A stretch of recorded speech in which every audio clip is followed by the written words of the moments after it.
What is good, everybody? Welcome to another Gold Standard podcast production. I'm Rob Stats Guerrera here with you. Vish Kumaran is going to join us shortly here on this legal tampering day.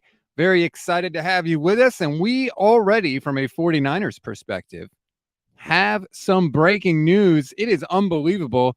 As Chris, watching on YouTube, points out, the timing of this show is impeccable. That's true. On Friday, Michelle Majuk and I were live right as Brock Purdy surgery news broke. And once again, here we are today going live, and we have some breaking news from the 49ers perspective, because despite my thinking and the thinking of many around the 49ers that cover the 49ers, John Lynch did a damn thing. We got a little bit of news here, breaking news, as the 49ers have agreed to a contract with defensive tackle Javon Hargrave. It's being reported as a 4-year, $84 million deal with $40 million guaranteed. Don't totally buy into that yet. We'll see what the actual numbers are when they come out. The agents usually put this out first, and the quote-unquote insiders just puke it out without actually examining it because they want the tip. They want to be able to put a tweet out first. So we'll see the actual numbers of the thing. But regardless of what the numbers are, it's a great deal for the 49ers. It is an absolute great deal. Couple of things, if you don't know about Hargrave, career high 11 sacks for him last year, was part of that Eagles defensive line that had 4 players with at least 10 sacks. So he's going to be, used to playing on a defensive line that's loaded with talent like the 49ers have. And he gets to join Chris Kasarik, which is obviously good news.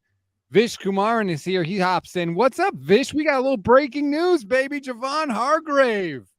Unreal. One of my predictions coming into this offseason, somebody asked me, what's your big prediction? And they were asking more so about the quarterback thing. And I said, I think Shanahan's going to be really fed up. I think that this is going to be the most aggressive we've seen the Niners. Now, I didn't expect the aggression to be at the defensive tackle position in particular, and it was because of the number of defensive tackles that were going to get paid this offseason. I thought the Niners, the way they conduct their franchise, the way they usually look at it, they wouldn't want to jump into that bidding war and add a guy who's going to top the market. They would like to find value at a position where perhaps there's better value and not a surplus of talent. But this was a massive need for them, Rob. This was the biggest need coming into this offseason. Everybody kept saying offensive line, but nobody can give a rational way on how you upgrade the offensive line because there aren't many good offensive linemen available in the NFL right now. This was a massive signing. The guy is one of the best players at the defensive tackle position. Not only did they need his interior presence as a pass rusher, which, Rob, you talked about, the last 2 years he's really come on as a pass rusher in Philly. In fact, my first introduction to, oh my God, Javon Hargrave was an ass kicker is week 2 of last year. He dominated. He was the best player on the field in that game that the Eagles lost pretty handedly to the 49ers in Philadelphia. And so he's going to not only help the interior pass rush, but it's the run game, Rob. Javon Kinlaw really struggled in the playoffs, and Javon Kinlaw's knee has come to a point where they cannot go into a season saying Javon Kinlaw is our answer at defensive tackle. They just can't do it. His knee has not given them any sort of reassurance that they can do that. And because of that, they had to go get somebody, and they got somebody who's a perfect scheme fit, who's going to help in the pass rush in terms of their identity. But first and foremost, he's going to help with the run game. And him and Armstead are the best defensive tackle duo in the sport right now, Rob. There's no doubt about it in my mind. And the final thing, to me, the tip of the cap to Javon Hargrave is his rookie year at Pittsburgh, played 15 games, started 13. In 2017, his second year in Pittsburgh, played 16, started 12. Third year in Pittsburgh, played all 16 games, started 14. Fourth year in Pittsburgh, his final year in Pittsburgh, played all 16 games, started 13. The last 3 years, Javon Hargrave has started 44 games for the Philadelphia Eagles, and he's only missed 1 game in the last 3 years. The guy plays. He's available every single week. So he's basically kind of solved all the Javon Kinlaw issues for them. He solved the issue of availability. He solved the issue of being the big dominant run stopper. And he's the refined pass rusher that you would hope Kinlaw would have evolved into. He hasn't been unable to train because he's always rehabbing that knee. I don't think this necessarily means they've given up on Javon Kinlaw, but I think that they've given up on relying on Javon Kinlaw. They replace one Javon with another.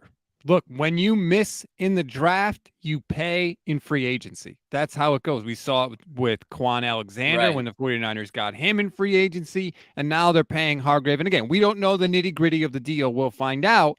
But this look, when Kyle Shanahan and John Lynch tell you who they are, believe them. They believe in stocking this team from the lines out, specifically starting with the defensive line. And yeah, you can say Hargrave played on a loaded line in Philly, and he did, but he's going to San Francisco now with Armstead, like you said, with Bosa. And when you're talking about a defensive line, it's a lot like a baseball lineup. You get one player, you add that player to your lineup, it lengthens your lineup. It makes everybody else better. What did we see with Eric Armstead? He's at his best when he's surrounded by really good players. You've got Nick Bosa, who's a really good player. Now you throw Hargrave in there. That's going to make Armstead better too. And it's going to potentially make whoever they get opposite Nick Bosa better, whether they stick with Drake Jackson, whether they draft somebody new or sign somebody. This move has ripple effects throughout the 49ers defense. I'm stunned that they pulled this off. Yeah, and the last thing, Rob, I'm glad you brought up Armstead, right? Because you and I have spent a lot of time on this podcast complimenting Eric Armstead in the last, 5 months that we've been doing this. And I think he deserves to be complimented. He's truly a very good player. But if there's one weakness to Eric Armstead, or more so not even a weakness, there's one part of his game that's just lacking. It's just the finishing plays aspect of it. Other than the 1 year that he had 10.5 sacks with D Ford, DeForest Buckner, and Nick Bosa in 2019, he's always been the old, your buddy Chris Sims stat, the F up the play stat guy, rather than the guy who actually gets the stat on the stat sheet. Javon Hargrave, that's going to happen about 25 times this offseason for sure. But Javon Hargrave, something he's shown the last 2 years is that he's finishing plays too. And when you add that next to Eric Armstead, I think they're going to go depth for the rest of free agency. I think Drake Jackson is going to be the guy at edge that we're going to see is the guy that's going to get the first crack at being that job, or a value veteran signing. It won't be a big name, in my opinion. It just doesn't make sense to be a big name. But this was a massive need. This was a need that we all identified before going into this offseason. I'm glad that the 49ers identified it too. And they not only rectified it by getting a player. We were talking the David Onyemadas, the Colin Saunders, guys that we felt could fit a role, and then you get another depth guy and you somehow fit it all. No. They went for the big bite at the apple, and they got an absolute superstar. It's crazy to me. I was like thinking of how I was going to start the show on the way to pick up my son from school because he had a half day today. And I'm thinking like, don't expect the Niners to make any big splashes. But number one, they don't have a desperate need, like oh my God, we have to do something or we're totally screwed type of need. And two, a lot of the players that are signing today are not better than the guys the Niners have on their roster anyway. And yet they go out and do something like this and totally redeem themselves to go Dumb and Dumber on you. This is fantastic by the 49ers. Nick Wagner points out they were fourth in the NFL in pass rush win rate, but they weren't getting the push up the middle. And that's really what the 49ers want. They want push up the middle, and then they want Bosa and whoever's on the opposite side to just collapse everything, which is what they had in 2019 when you had Buckner and you had Bosa and you had D Ford. You got push up the middle, and there was nowhere for the quarterback to go because Bosa and D Ford were in the backfield so fast. And I feel like the Niners have been chasing that, trying to get back to it, and they haven't been able to replicate it. This is the biggest step yet towards doing that. And it goes to show that they were watching the Super Bowl. What was the big difference between those two teams in the Super Bowl and the 49ers? You can give me the Brock Purdy injury. You can give me this. You can give me that. The big difference was those two teams had size on their defensive line, right? The Kevin Givens of the world, really nice player, terrific gap shooter. He's not the kind of guy you want taking on double teams. In fact, remember, part of the frustration for the 49ers was, and this was reported when a little bit under the radar with Jimmy Garoppolo, was that they could not activate Ridgeway, at the end of the year. And Hassan Ridgeway provided, this size run stuffing kind of player that they needed throughout the end of the season, and they just didn't have, because Kevin Givens is a smaller gap shooter. Omenahue is an end who's kind of a pass rushing defensive tackle that you move inside on third down as part of the infamous, as they call it, the NASCAR package. Yep. And so they didn't have this just absolute meaty, just I'm going to take on double teams. You're not going to move me in the run game. And now they have that guy.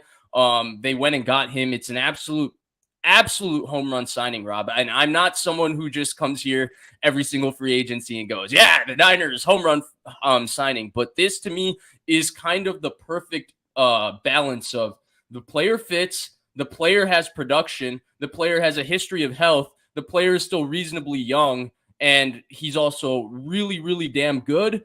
And they needed to fill this. They needed somebody like this. Now, I didn't know how they were going to get it. I didn't think they were going to do this, but they needed somebody like this. This is awesome. Nick Ellert with a great point on YouTube. Huge part of it is not only do you make yourself better, you weaken the only real threat in the NFC, the Philadelphia Eagles. And to do that all in one fell swoop is a fantastic move for the Niners. Shout out to Michelle Majuk. If anyone doesn't know, she's also a researcher for NFL Network in addition to doing shows with me. She just sent me a screenshot of something she's working on. Highest quarterback pressure rate since 2021. Number 1 on the list, Nick Bosa, 15.3%. Number 4 on the list, new 49er Javon Hargrave at 14.1%. with a minimum of 750 pass rush snaps. Like, the Niners have added a legit pass rusher in the middle of their defensive line. And that is stunning to me on a day when I thought they were just going to kind of, add some nice little complimentary pieces here and there. Nope. They just ordered a big old main course. And let me ask you this, Vish. Does this move happen if Brock Purdy has Tommy John surgery and is out for the year? Or does this move only happen because Brock had the replacement surgery and they know he's going to be back and they don't have to spend on a quarterback? That's the $1 million question. I don't necessarily know how to answer that from the 49ers perspective, but what I do know, Rob, is that this move should have happened regardless. That's what I think is the answer. It didn't. I think this move should have happened regardless. The more and more we got into this quarterback situation and kept talking about it, I was tearing my hair out trying to figure out. I mean, our last 2 shows were literally you and I going through every single thing that's happened with Trey Lance the last 2 years, trying to figure out why you wouldn't just go into this season with him as the starter, why you would want to pay, $8 million for the ghost of Andy Dalton or something like that. And so I don't know, Rob, if this would have happened. I don't know how the Brock Purdy surgery affected it, but all I'll say is this should have happened regardless. The 49ers are doing the right thing by enhancing the rest of their football team and remaining with their young, cheap quarterbacks. The only solution at quarterback that would have costed money and made sense for the 49ers is a proven veteran. And I don't think the Aaron Rodgers route ever made sense for them this offseason. And therefore, we were kind of stuck right here, unless Brady magically came out and fell in their lap and he retired. So he's completely out of the question. Shout out to Brian Rennick watching. What's up, Brian? Kyle Shanahan's tired of being a bridesmaid. I kind of agree, and you talked about it. This shows urgency from the 49ers. They're not sitting back and saying, well, we made 3 out of the last 4 NFC championship games. We know we'll be pretty good next year.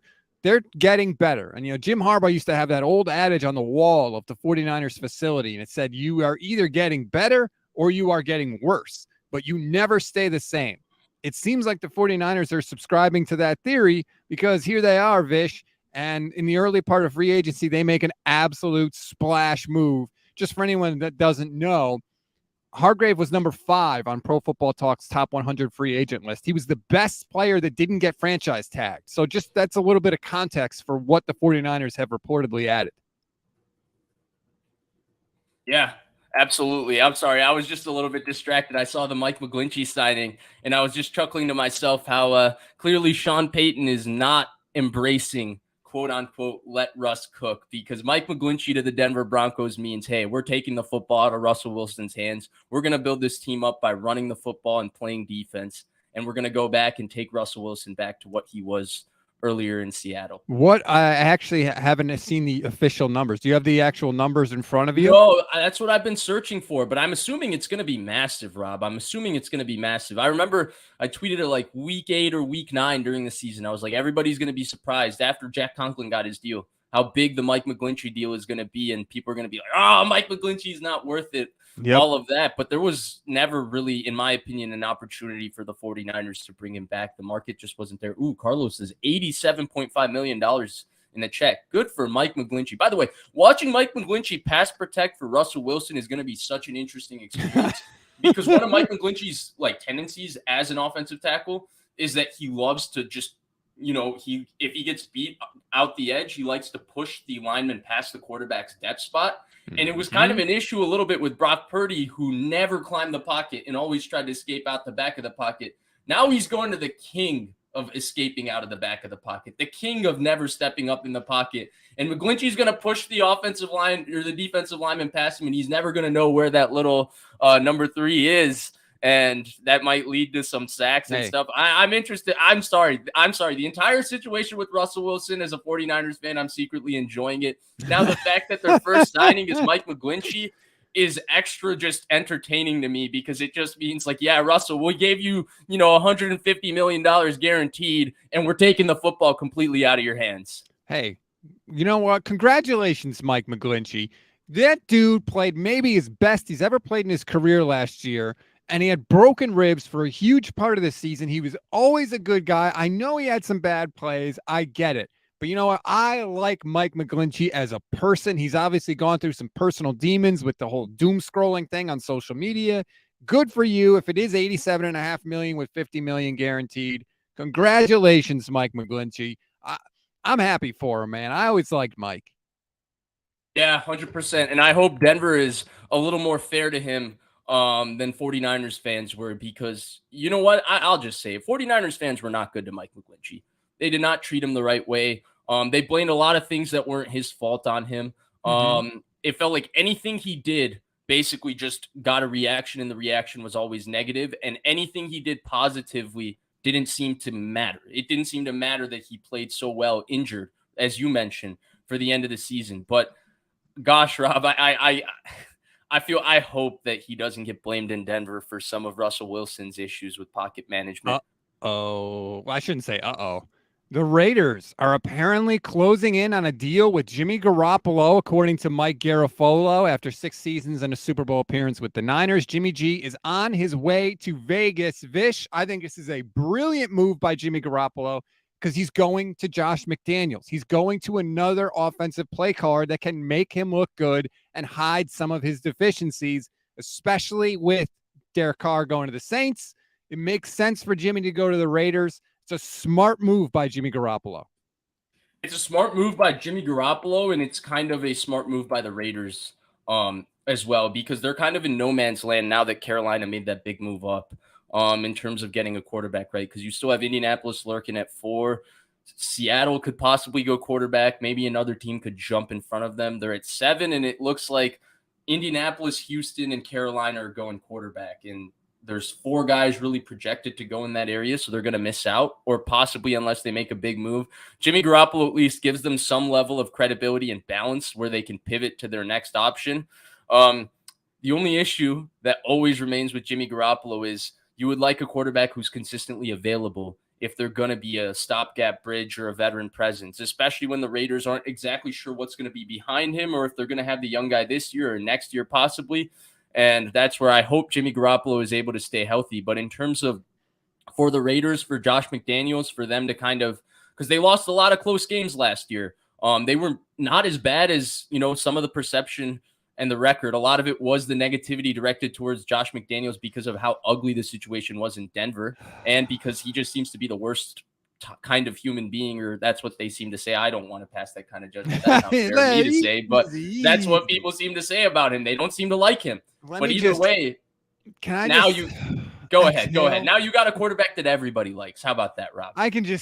Let me just shake this out here. He's gone, Vish. He's gone. I don't have to think about Jimmy Garoppolo again, or care about Jimmy Garoppolo again, or watch Jimmy Garoppolo again. Goodbye. Don't let the door hit you in the way out. I don't care about you anymore, Jimmy Garoppolo. Your tenure here was marked by nothing but what should and could have been. You were carried to most of your victories, and you were the reason for most of the defeats. And now I don't have to care about you anymore, Jimmy. Goodbye. I'm done arguing with your stupid stands. Adios. Oh, I feel better. Whew. We got more 49ers news, Vish. My gosh, Rob. I feel good. I exercised that demon. Kevin Givens, come on down back to San Francisco.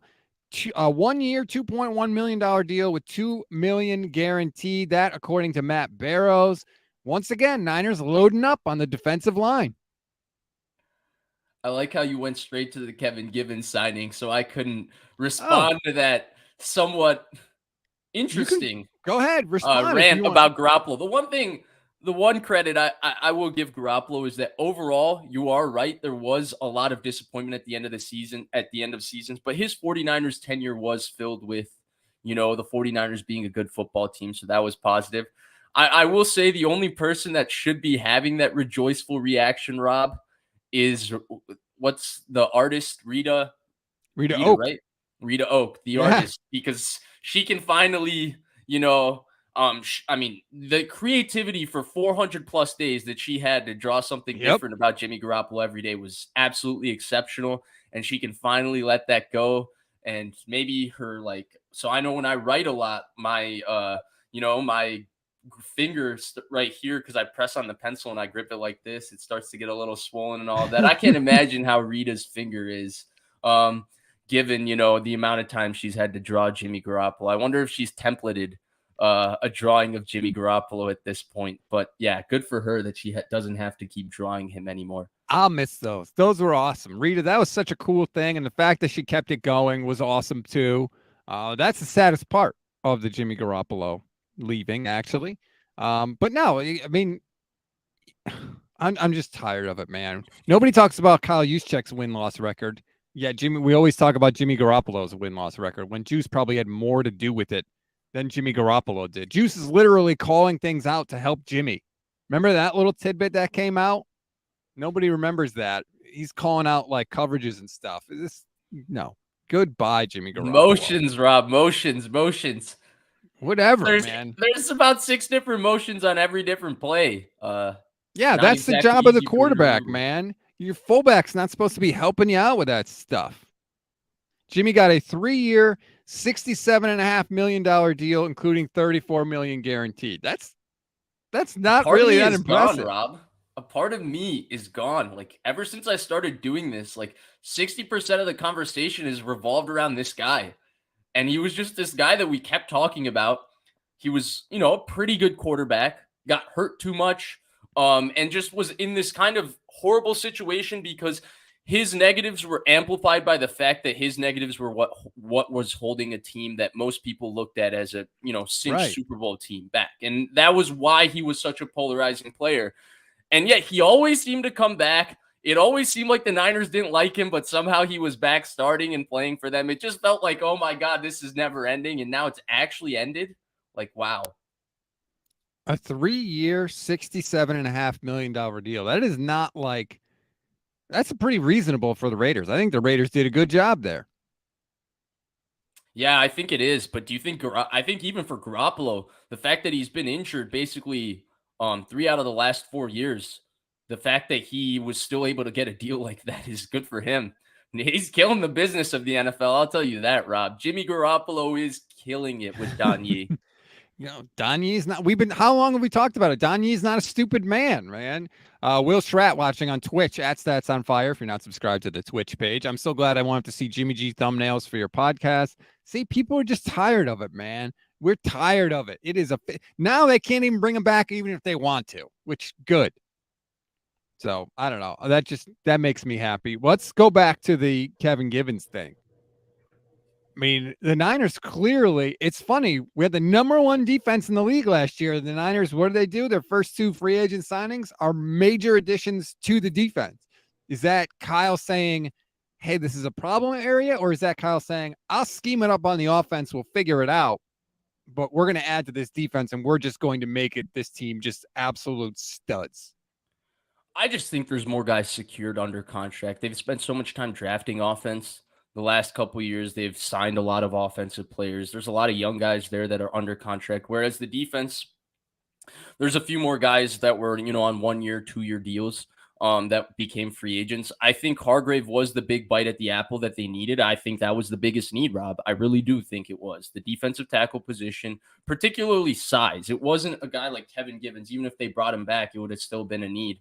And then bringing Givens back, now he gets to play what his optimal role is. And that's a guy that comes off the bench, plays 20, 30 snaps, 15, 20 snaps, shoots gaps, is very, very explosive, plays very hard. He competes his butt off.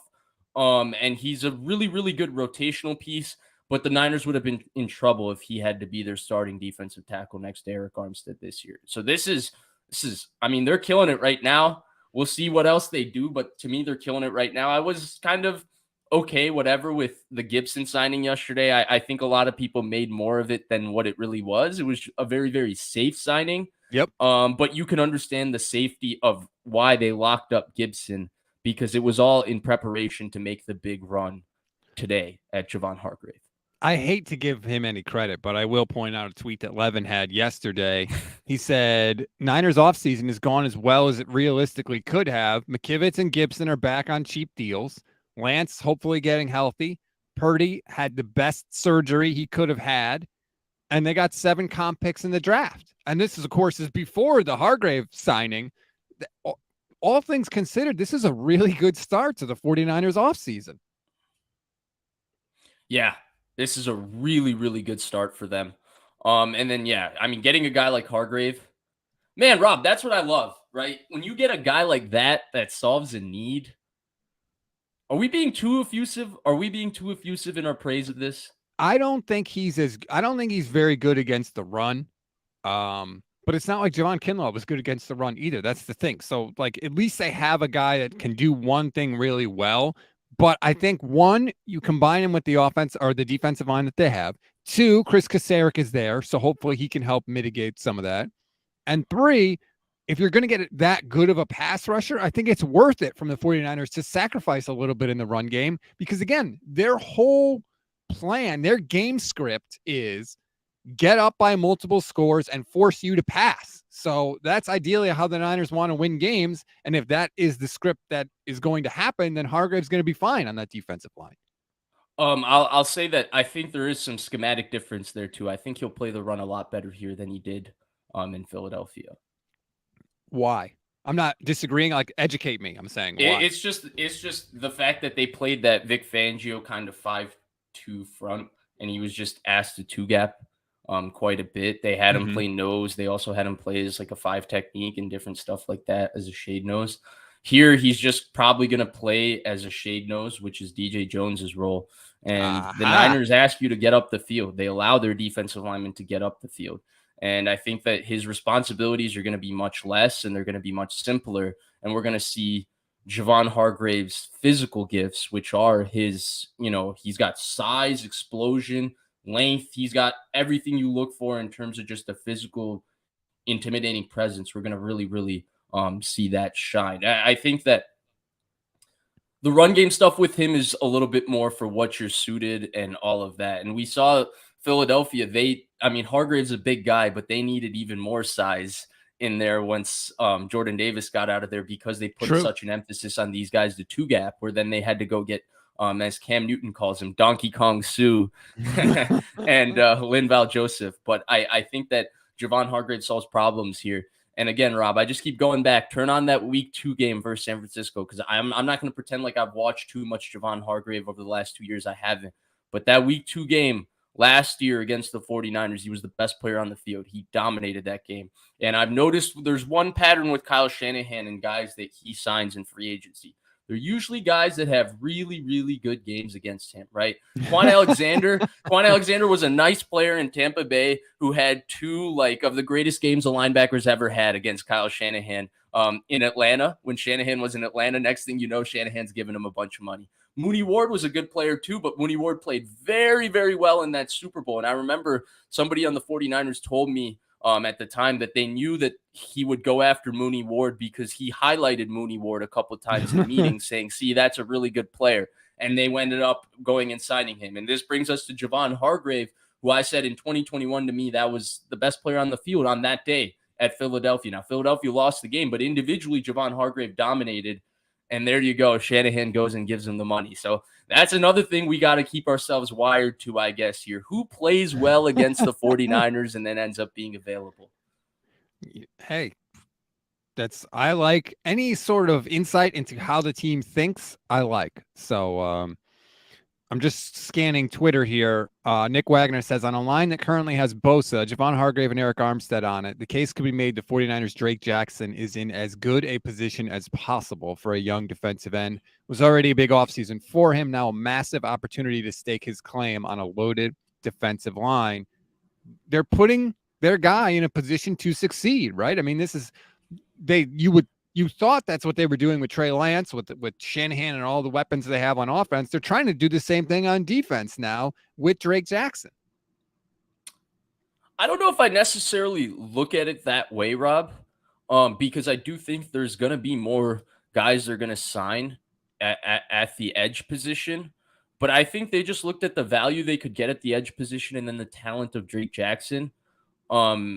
And they thought that there was better opportunity in the defensive tackle market. I don't think it's necessarily to enhance Drake Jackson, because I don't even know if Drake Jackson is going to get that opportunity next year. There's things Drake Jackson's going to have to do this offseason. It was a second-round pick at the end of last year, and they were unhappy with his fitness near the end of the season, and they just deactivated him. They put guys on the practice squad and had them play on the 53-man roster over Drake Jackson. So to me, Drake Jackson has his work cut out for him. He has a great opportunity in front of him to realize his talent, but I don't know if this is necessarily looked at as a move that has any correlation with Drake Jackson other than the fact that, hey, we have a young, talented second-round pick who could end up being as good as any of the guys that we're going to go really spend money on at edge this offseason. But we don't necessarily have an answer in terms of the size and the push at the interior defensive line spot. And we have this first-round pick in Javon Kinlaw, who at this point, we don't know about his knee. We just don't know. It's 3 off seasons for Javon Kinlaw and it's 3 off seasons of rehab. It might never be okay. We cannot rely upon that. And again, Rob, the one thing that shocks me is Christian Wilkins was due for a big contract this offseason. Deron Payne just got a big contract this offseason. Sexy Dexy, Dexter Lawrence is going to get a big contract this offseason. So I didn't expect the 49ers to engage in the defensive tackle market at the top of the line just because the market was going to be reset 3 different times this offseason. And they still went after it, and they still did it. That tells you that they understand that, hey, there's maybe 1 or 2 more years of this window. We got to go get it now. We got to go be aggressive now. You mentioned Rita Oak and Jimmy Garoppolo with him going to the Raiders. We have the picture. There we go. It's kind of hard to see on the screen. At Rita Oak _art is her Twitter handle. It's Jimmy Garoppolo doing the Andy Dufresne from the end of Shawshank Redemption when he crawls through the river of crap to become a free man on the other side. He's got the shirt off, arms extended, looking to the heavens, and in the background of the picture, Rita has all quotes about Jimmy Garoppolo from all the various 49ers, and the tweet is, drawing Jimmy G every day until he gets traded, day 404, the last day. Wow. 585 likes in 1 minute. Shout out to Rita Oak and shout out to Brian Rennick, who retweeted it, so it's at the top of my timeline, who we saw earlier in the show today. So, I mean, the quotes about him, he is beloved. It is startling how beloved he is, but they all love him. And let me ask you this. Yeah, let me ask you this. Him being loved, and we know that Josh McDaniels, I guess, has this reputation for being a acquired taste, if you will, for certain players, right? We know certain players really like him and his style, and it doesn't necessarily mesh with everybody.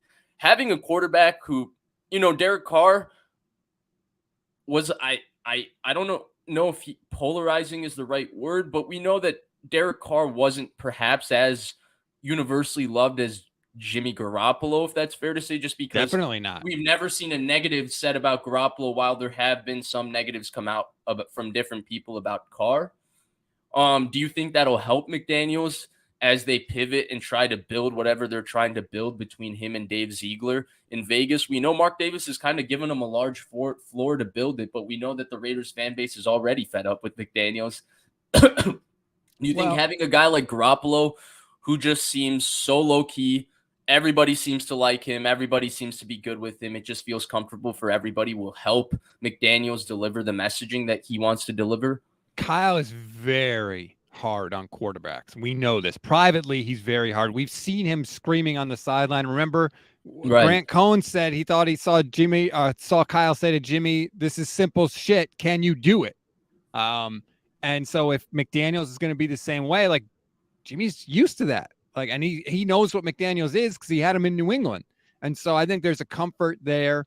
So that could help him. And everywhere Jimmy goes, I shouldn't say everywhere. In San Francisco, he's liked. His Patriots teammates had some words about him. I wonder if he'll ghost his Vegas teammates now in the offseason. You think he'll like communicate, or are they going to have to go to Jimmy Garoppolo's house to get a hold of him like they did when he was in San Francisco? Just a fair, I don't know. What do you think? You got that any happened. More? You got any more parting shots you want to get off here? I mean, what the hell, man? That happened, right? That freaking happened. And all these people, acting like we got to say this fond farewell to Jimmy Garoppolo, just seemingly ignore this stuff. Like Ann Killian had a tweet. Oh, who are they going to scapegoat in San Francisco now? And he wasn't a scapegoat. He was the actual goat. He was the reason they lost most of the time. So the issue I have when people talk like that is that you can kind of make the point, and I do think it's a fair one, that if Garoppolo played on a more under-the-radar football team, he's like just good enough that he would have just kind of slipped under the radar too. There wouldn't be such a national focus on his shortcomings. But I think there is a national focus on his shortcomings because his shortcomings have directly prevented an exceptionally talented team from winning the Super Bowl. So you can't have it both ways. Like, yes, he's a good player, but this is when you do have weaknesses that are preventing a team from getting to ultimately what their goal is, that's going to be discussed. That's the reality of the job. That's the reality of the situation. He wasn't scapegoated. He was just the most reasonable discussion point to have those discussions, and that's why he was talked about in that sense. But ultimately,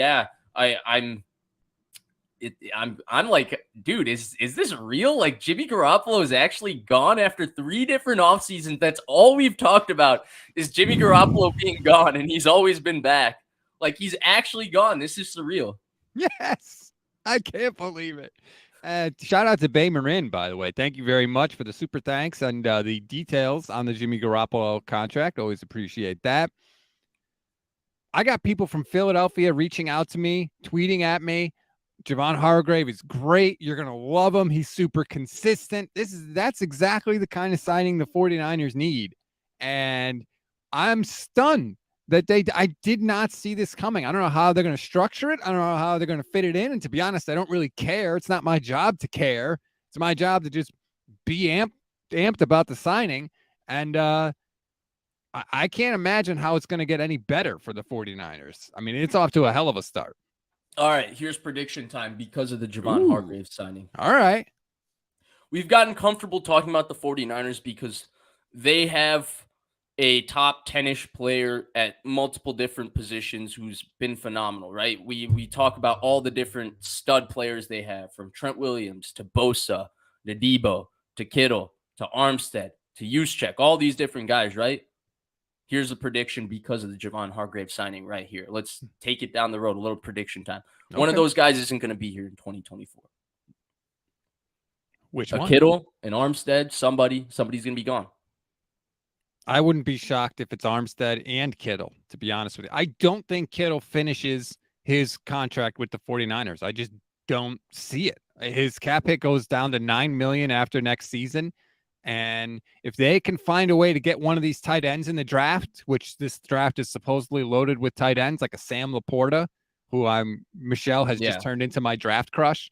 That's what I think, because you're right. There's a lot of George Kittle qualities to Sam Laporta. That's right. All I'll say. Yeah. And Michelle keeps saying he had too good of a combine for him to slip down that far. But hey, maybe the Niners package Kinlaw and a couple picks and try and move up. Who the hell knows? No, 100%. But yeah, I think that's probably my big takeaway. I don't think they trade or lose anybody today. I think they'll fit it in for this year. But I do think we'll see a little bit of movement with this core the next year. And I'm actually glad that the 49ers are approaching it that way, Rob, because the reality of the situation is this core has gone 4 years or 4 years of deep playoff runs. There's a lot of attrition tied to playing almost 40 football games in 2 years. And 100%. Here's the stat for you, Rob. In the last 25 years, or 20 years, there's been 3 teams that have had a top 5 defense in yards for 4 straight seasons. The Tampa Bay Buccaneers did it 02 to 06 with Monty Kiffin and John Gruden. They won a Super Bowl the first year. The Seattle Seahawks did it for 5 years, from 2012 to 2016. 3 of those years they had the number one, or 2017. 3 of those years they had the number 1 defense in football. They won the Super Bowl in the second year of that. The 49ers have now done that 4 years in a row. They did it in 19, they did it in 20, they did it in 21, and they did it in 22. When you have a defense like that, when you have a core like that that's played a lot of deep football, at some point you're going to have some sort of a fall off. It's natural. Defenses don't necessarily last. Now, the Niners defense is built around 2 young stars, and maybe it does last for a while, but we don't know if it can maintain this top 5 level. So I'm glad that they made a big signing for another player here, which is now going to allow them to not be so tied to some of these players as they age within their core, because financially it's just going to make sense to say goodbye to a couple of them the moment the production starts to slip just a tad. And I think we're very close for a lot of them, just because of the nature of the sport, the nature of attrition, the nature of how many games they've played in the last 4 years, and the nature of their bodies breaking down over the course of time with injuries and all of that, for a couple of them having that slippage. So I'm glad the Niners are also preparing for that as well, and they're not being attached to these names at all. You have to update that core as you go along. You know, like you said, it doesn't last forever. You have to recognize that. You have to evolve. I think Kyle Shanahan is very aware of that. And this is a good step in that direction for the Niners. Greatness 54. Thanks for the super chat. Now that we have a D tackle, do the Niners use their draft picks to fortify the offensive line? I think they're going to make at least 1 draft pick on the offensive line, Vish. I don't know. I think it might depend on how the market for Jake Brendel shakes out. There were reports from Aaron Wilson that he was going to have a healthy market. I just kind of assumed that he would be back in the fold, but maybe not. And then if he goes, how comfortable are the 49ers with a Jason Poe, a Nick Zakelj filling that role at center? It seems like McKivitz is going to at least have a chance to compete for the right tackle job. But I think the Brendel situation is going to affect how the Niners approach the offensive line in the draft. Yeah, so the Brendel one is interesting, right? Because I think the assumption comes from the fact that Chris Kasarik has been like his believer in football, right? Like the reason he's on the Niners, I've done this 3 different times with the same names. Chris Kasarik coaches the defensive line. Right, Chris Forrester, excuse me. He's been kind of his whatever. I think Brendel is like an okay player. I think he was very lucky to be a Pro Bowl alternate, but that's what happens when you're on the center of a prominent team in the NFC. I remember Andre Garrard made like 6 straight Pro Bowls back in the day for Dallas. And one of the years I remember he made the Pro Bowl and he got cut. And 9-year-old me was like, this is the most counterintuitive thing of all time. That was the moment the Pro Bowl lost its luster for me at 9 years old. When I saw this dude get cut after making the Pro Bowl, I'm like, what the hell is going on? But anyway, and so I don't know if he was that good of a player, but he was solid the entirety of the season and he improved as the season went on. But I agree with you. I think they'll draft 1 or 2 offensive linemen, but they have so many young offensive linemen that they've been developing on this roster. Like, I feel like a lot that we had this same conversation last year, and they went young with Banks and Burford, and I think a lot of people would say they're better for it. I think a lot of people are going to expect an improvement from Banks this year. I certainly am. I'm expecting Burford to take a jump, which kind of leaves 2 positions. I like Colton McKivitz more than most, Rob. I think he's serviceable, and I think the Niners got him at a really good number.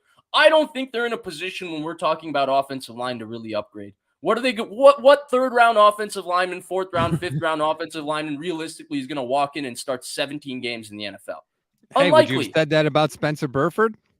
Well, that's why he split snaps, right, with Daniel Brunskill all year. It's really hard. It's probably the hardest position to make the jump to. It used to be receiver, right, when it would take receivers a couple years, because you would go from the wide open offenses of college to having to come in playing 2 back, 1 tight end, tighter splits, different things like that. You would have to run certain routes to even be on the field, all of that. Now it's offensive line, right? You come from the spread. You have 2 different run plays. You have one pass protection. Usually you're in a 5-0 protection the entire time because all the eligibles are out catching passes. You're just blocking the guy in front of you. And now you have to come in. You have to work within a scheme. You have to run more than, a couple run plays, all of that. It's a massive adjustment. Like, what upgrades are we talking about here? I don't know. I don't think people are still coming to the reality that there's just not that many good offensive linemen in the NFL. And we're going to have to see the 49ers. The best case scenario for them is just continuity and growth. And those are the two words that are most important going into this season because they're going to have an offensive line that might start the season a little shakier. But a lot of people forget, right? Like the Brock Purdy injury has people thinking that the 49ers offensive line didn't finish the season really, really strong. They played very well in that New Orleans game against a very, very good pass rush. I thought they played very well. I thought the issues in that game was that the quarterback didn't throw the ball quite a few times and took a couple of sacks. That was an issue. That was Jimmy Garoppolo. I thought they played well against Tampa Bay. I thought they played well against the Raiders. They had some very, very good games down the stretch against some good pass rushers and some good pass rushes. And in fact, I thought the Dallas game, the way they moved them in the run game in the second half was fantastic. They grinded them out. So I don't think this offensive line is as bad as people think. In fact, the offensive line is actually not responsible for any of the quarterback injuries, if you think about it. Agreed. The first quarterback injury, which was Trey Lance, was a misread on his zone replay. McGlinchey blew the block, but he should have never kept the ball in the counter bash play. That ball should have been handed off. The second injury, which was Garoppolo, was if he holds the ball in the pocket for 4 seconds and then tries to run right lateral, you can't put that on the offensive line. That's on him. Throw the football away. You've been in the league for 8 years. And then finally, the Brock Purdy injury, they had a tight end blocking him on a play action, explosive play setup where the quarterback should have stepped up and let the ball go. Yep. Which offensive lineman's fault is that? But it's just the reputation that they get because of the quarterback injuries. There's not really a logic behind it. I don't think there's necessarily viable upgrades. I think J.C. Maxwell is exactly right. They got a stud in Trent Williams. They got an ascending player in Aaron Banks, who was phenomenal in the pass game and is growing in the run game. They got Burford, who's quite talented. And they're going to have to figure it out. I know that there's a lot of people very high on Nick Zakelj. I think the 49ers might be high on Nick Zakelj too. Yep, Perhaps he could surprise people and start and all of that. But this idea, Rob, that they're just going to go now get, a Pro Bowl Hall of Fame type tackle and get, the Eagles offensive line from last year, which was one of the best offensive lines we've seen in the last 10, 15 years in the sport of football. I just don't see it. I don't even think it's really a logical conversation to look at that because it doesn't make sense to me. I think the 49ers, if you go back and look, their offensive line always starts the year kind of slow. For whatever reason it is, they start slow. They get better throughout the year. The run game gets better and better. I always make this analogy. Their offensive line works like a clock. When everybody does what they're supposed to, it's beautiful. It functions like a well-oiled machine. But if even one part of that is screwed up, the whole thing breaks down and falls apart. And that's what happens to the Niners early in the year. They get it together. It's a testament to coaching. And I think when you look at the offensive line, like you were saying, because it's so hard to find those guys coming right out of college, I think the Niners prefer to draft a guy almost like when you're looking at a house and you're like, the guts of this house are good. I don't like a lot of the other stuff, but the bare bones, the structure of the house is good. I think that's how they look at offensive linemen, and they say, we'll get this guy, we'll give him a year in our system, we'll coach him up our way, and then they'll be ready to start in year 2. We saw that with Aaron Banks. We could see that with Jason Poe this year, Nick Zakelj, like you were saying. So I almost wonder if the 49ers look at it that way.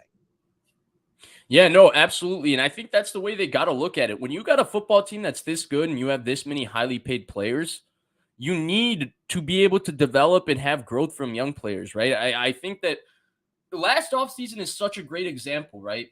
We talk so much about guard, right? And then Banks ended up starting basically every game, and he played quite well. Burford, same thing. We talk so much about safety, and Hufanga, I don't think he deserved to make it, but he was an all-pro player last year, first-team all-pro player. And so we just have to see the growth, right? Second corner after Emmanuel Mosley went down was such a question. Diamador Lenore played great. He really did. He really did play great as a second corner down the stretch. JJ00 on the Twitch. By the way, where can they find you on Twitch, Rob? I don't think anybody heard you there. My bad. At Stats on Fire. Follow me. Yeah.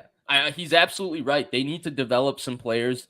I think they will draft offensive linemen to get more players to groom and game depth. But ultimately, Rob, I don't see any third round, fourth round, fifth round pick coming in and beating out a lot of these guys that they have that have already had an opportunity to, because there's a body change that also happens for offensive linemen. There's a strength factor. We saw Aaron Banks had to go through that, and he was a second round pick. It's tough to find these really, really gifted players in the offensive line anymore. You don't have many Trent Williams coming out of Oklahoma. That's the number one player in high school, number one player in college, just like different breed type tackles coming out these days as much. They're very, very few and far between that you get a Penei Sewell or an Andrew Thomas coming out in the draft.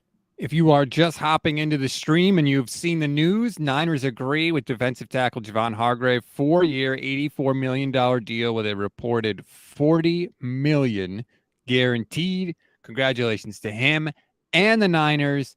I am seeing a lot of salty Eagles fans, Vish, including my old friend from Bleeding Green Nation, SB Nation's Eagles community, Brandon Lee Gowden, who has the article up on bleedinggreennation.com. And the last paragraph is, and as if losing him wasn't annoying enough, he had to go to the whiny crybaby team that can't stop complaining about how it was unfair that the Eagles beat them in the NFC Championship game. When the team that the guy is leaving is that salty, you know you got a good player. Oh yeah. He's a kick-ass player.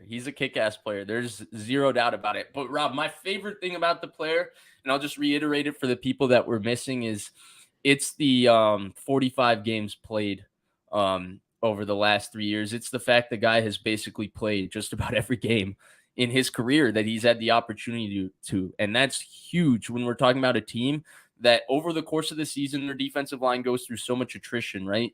At the end of the season, as they start the season off with immense depth and immense energy, and it just keeps dwindling as the season goes, which is natural, right?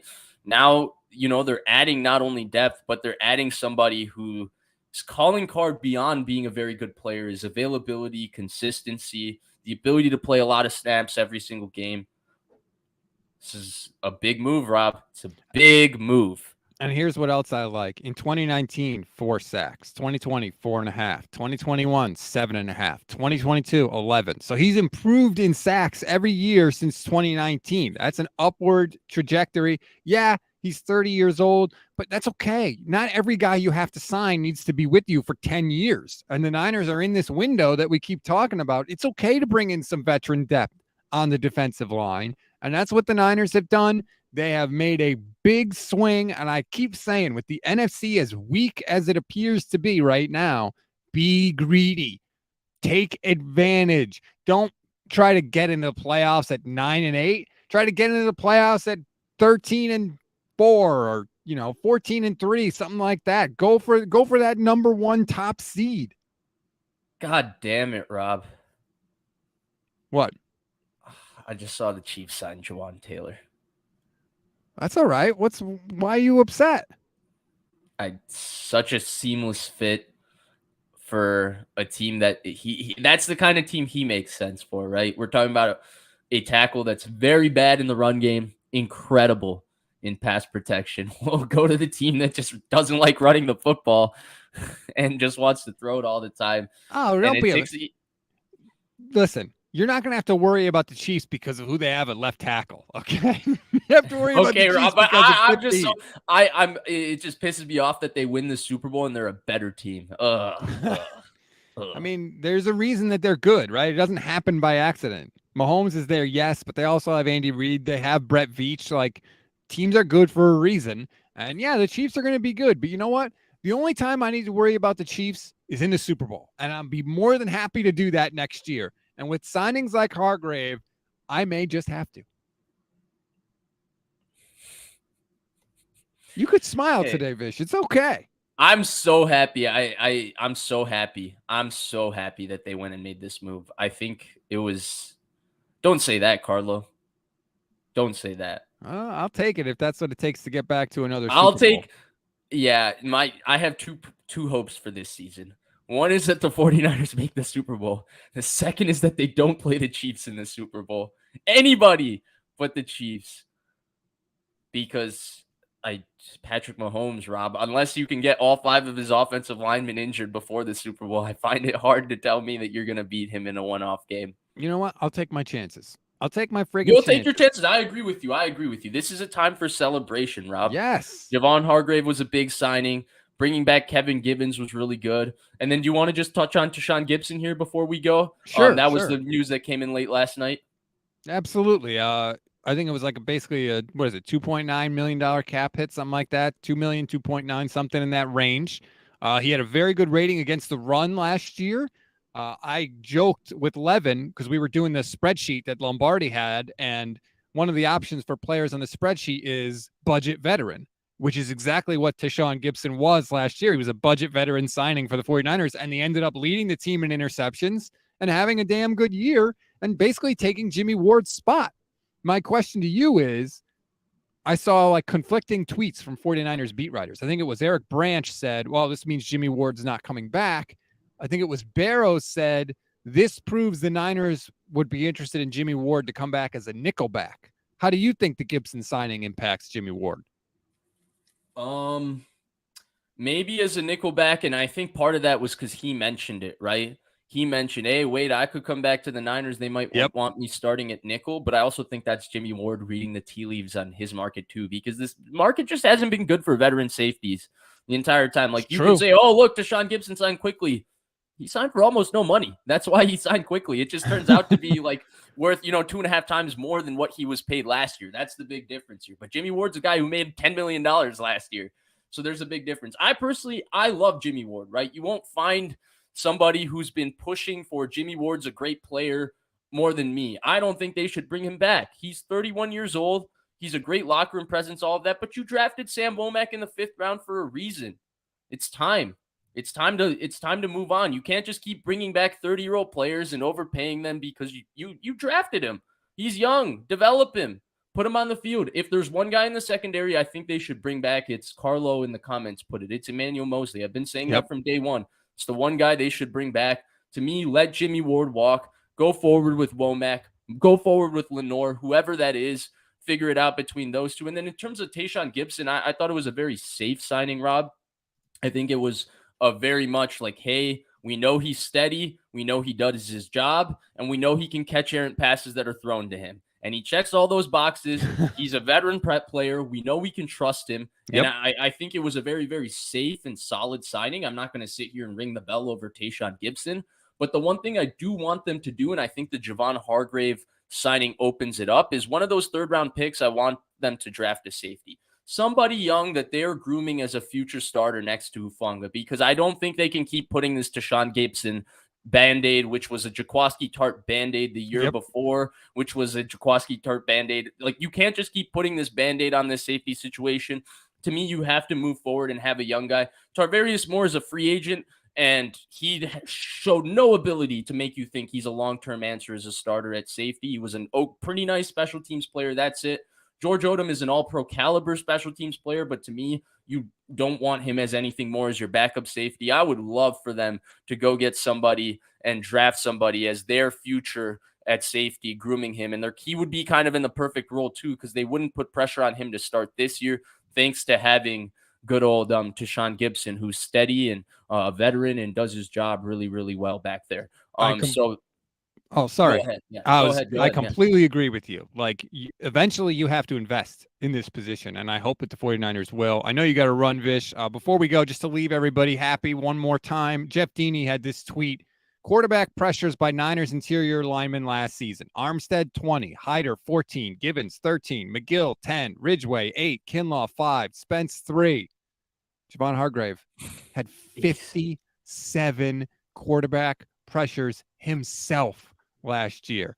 Massive win for the 49ers. Celebrate today, everybody. And please like and subscribe to the YouTube channel. Shout out to Sal, who said new sub. Keep up the great work. Really do appreciate it. YouTube.com/@GoldStandard Network is the YouTube page. We will be here with you all off season long, breaking it down.